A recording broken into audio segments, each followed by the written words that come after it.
High friend, welcome back to my channel Deepa lifestyle and cooking. আজকে আমি তোমাদের সাথে একটা জাদু শেয়ার করব। তাহলে আমার জাদুটা দেখতে পুরো ভিডিওটা দেখো। দেখতে পাচ্ছ আমি অনেক পুরনো, মানে আমার 2 বছর হয়েছে। এই যে কালো কড়াইগুলো দেখতে পাচ্ছ, এগুলো একদম নতুন ঝকঝকে করে ফেলবো আমি জাদু দিয়ে, হাতের স্পর্শ ছাড়া। তাহলে দেখো দেখো আমার এই যে কড়াই একদম কালো হয়ে গিয়েছে। এইসব কড়াই আমাদের প্রায় বাড়িতেই দেখা যায়, যে রান্না করতে করতে কড়াইগুলো এরকম হয়ে যায়। তো আমি একটা জাদু শিখেছি, তাই তোমাদের সাথে আমি শেয়ার করছি। তোমরাও বাড়িতে এই জাদুটা ট্রাই করতে পারো। তাহলে দেখো আমি কি জাদুটা তোমাদের দেখাচ্ছি। জাদুটা হলো তোমাদের দেখায়। দেখো আমার এই যে কড়াইটা, এটা কিন্তু পুরনো ছিল। এই যে আমি অনেকক্ষণ ধরে এটা জাল দিচ্ছি। জাল দেওয়ার কারণে আমার এটা দেখো ঝকঝকে হয়ে যাচ্ছে। তো দেখো আমি এটা একাতে ক্যামেরা করছি, তো একটু প্রবলেম হতে পারে। যাদের বাড়িতে এরকম ধরনের কড়াই আছে, তারা ইচ্ছে করলে হাতের স্পর্শ ছাড়া এইভাবে এই যে গ্যাস অন করে, বা যাদের চুলা আছে, যাদের মানে ধরো বিয়ে হচ্ছে, এখানে বড় বড় চুলা ধরানো হয়েছে, এখানে যদি কড়াইগুলা ওই এই যে কয়লার চুলা বা কয়লার মধ্যে এই মানে কড়াইগুলো রেখে দাও, তাহলে একদম ঝকঝকে হয়ে যাবে। আর যাদের এই চুলা নেই, গ্যাস আছে, তাদের এইখানে এরকমভাবে কড়াই অন করে, এরকমভাবে গ্যাস অন করে কড়াইগুলো এরকম খালি করে চুলায় বসিয়ে ঘুরিয়ে ঘুরিয়ে দিতে পারো। তাহলে দেখবে এমনিতেই কালিগুলো উঠে যাচ্ছে। তো আমার এটা কিন্তু একদম কালো ছিল, তো এটা কিন্তু উঠে যাচ্ছে। এরকমভাবে আমি অনেকক্ষণ ধরে ঘুরিয়ে ঘুরিয়ে দিচ্ছি। তারপর আমি ভাবলাম একটু তোমাদের সাথে শেয়ার করি। দেখো একদম ঝকঝকে হয়ে যাচ্ছে, কিন্তু আমি মাজিনি, একদম কালো ছিল। এই যে এরকম সেম কালো ছিল। তো এখন আমি চুলার আগুন অন করে যখন এরকমভাবে অনেকক্ষণ মানে জাল দিচ্ছি, তখন দেখো আমার কড়াইটা একদম ঝকঝকে হয়ে যাচ্ছে, আর কালিগুলো আপনি পড়ে যাবে।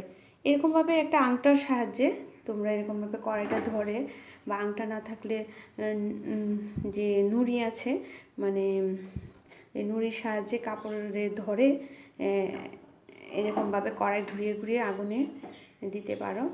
তো দিলে দেখবে যে কড়াইটা একদম ঝকঝকে হয়ে যাবে। তো আমার কড়াইয়ের যে এই দেখো একদম পরিষ্কার হয়ে যাচ্ছে, দেখতে পাচ্ছ? আমার কিন্তু ভয়ও লাগছে, আমি এরকমভাবে আংটার সাহায্যে এরকমভাবে ভিডিও করছি এক হাতে। তো আমি রান্নাবান্না শেষে আমি ভাবছি চুলাটা একদম একটু ময়লাই, তারপর ভাবছি ময়লা তো পড়বেই, তাই আর চুলাটা পরিষ্কার করিনি। তো দেখো একদম পরিষ্কার হয়ে যাচ্ছে, একদম হিট হয়ে গেছে কিন্তু। আর এই কাজটা করতে হবে সাবধানে, কারণ সাবধানে না করলে তোমার হাতে যদি লেগে যায় তাহলে তো অবস্থা খারাপ। তো দেখো আমি ভিডিওটা করছি অনেক কষ্ট করে। তো আমি যখন করছি তখন ভাবলাম যে তোমাদের সাথে একটু শেয়ার করি। তোমরা যারা আমার মতো এই জাদুটা দেখোনি, তারা অবশ্যই বাড়িতে ট্রাই করবে। একদম কড়াই ঝকঝকে হয়ে যাবে হাতের স্পর্শ ছাড়া। তো আমি এখানে কড়াইটা আগুনে এরকমভাবে অনেকক্ষণ জাল দেওয়ার পর আমি এটা ভিমবার সাবান দিয়ে ভালোভাবে ধুলে দেখবে আরও পরিষ্কার হয়ে গিয়েছে। তাহলে পরিষ্কার করে নিচ্ছি, দেখতে থাকো ভিডিওটা শেষ পর্যন্ত দেখো। এই যে আমার এই কড়াইটা কালকে অ্যাকশন করবো, এই কড়াইটার অ্যাকশন নিব কালকে। তো আজকে এই কড়াইটা নিচ্ছি। আমি জাদুটা শিখেছি একজনের কাছ থেকে, তা গোপন থাকলো। তো আমি এই জাদুটা যখন তোমাদেরকে দেখাচ্ছি, সেই ক্ষেত্রে আমার ভিডিওটায় অবশ্যই তোমরা লাইক করবে, কমেন্ট করবে, আর যারা যারা বাড়িতে ট্রাই করবে তারা কমেন্ট করে আমাকে জানাবে। এবং আমার চ্যানেলটা যারা সাবস্ক্রাইব করেনি তারা সাবস্ক্রাইব করে নিবে, ঠিক আছে? তো আমি চুলায় জাল দিতে থাকি। এটা অনেকক্ষণ দেরি হবে, যেমন আধা ঘন্টা বা 1 ঘন্টা। গ্যাস ফুরবে, কিন্তু আফসোস করে লাভ নেই, কারণ রান্নাবান্না করলে তো গ্যাস এমনিতেই ফুরায়। আর এটাও তো একটা কাজ, তাই না? এটা তো গ্যাস ফুরাবেই। দেখতে পাচ্ছ? ওয়াও, ঝকঝকে ফকফকে আমার কড়াই। তো আমরা যারা গ্রামে বা শহরে যেখানেই থাকি, সবারই বাড়িতে এরকম কালো কড়াই থাকেই।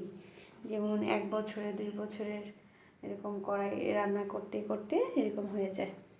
তো এটা সহজ পদ্ধতি তোমাদেরকে দেখালাম, তোমরা চেষ্টা করো। এই দেখো, একদম আমি জালটা বাড়িয়ে নিয়েছি। আর আমার চুলার অবস্থা বেহাল, তোমরা দেখো না।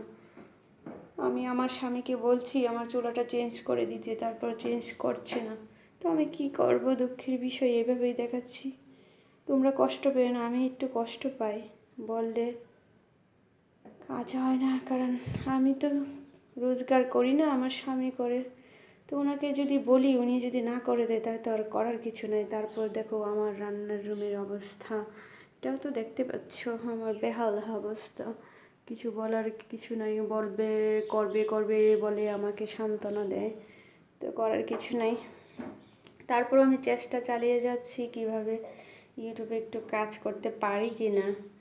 আমি বিএ পাশ করে এমএ পর্যন্ত পড়াশোনা করেও যেহেতু কিছু করতে পারিনি, তো আমি চেষ্টা করছি যে রান্না বান্না করে দেখি আমি একটু ডেভেলপ হতে পারি কিনা, কিছু ইনকাম করতে পারি কিনা কিছু।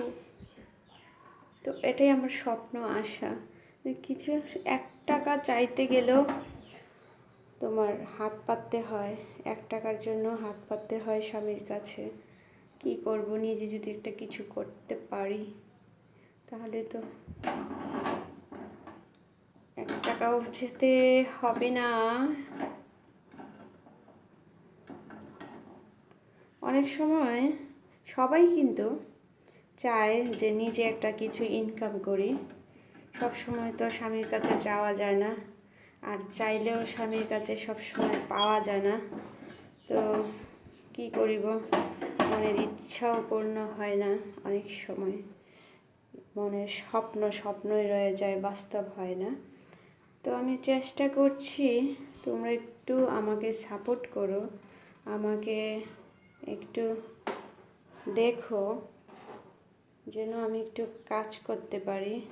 আর কাজ না করলে মানুষের যে বাহ্যিক টেনশন, চিন্তা ভাবনা মাথার মধ্যে থাকে, যদি কাজে থাকি তাহলে হয়তো বা এই টেনশনগুলো থাকবে না। নিজেকেও একটু ভালো রাখতে পারবো। কিন্তু কাজ না করলে দেখবা শয়তান ভর করে মাথার মধ্যে, তখন চিন্তা থাকে দুষ্টুমির। তো সবাই ভালো থেকো, সুস্থ থেকো। আমার মনে ভিডিওটা শেষ হয়ে যাবে, পরবর্তীতে তোমাদেরকে আবার দেখাবো। টাটা, বাই বাই, ওকে।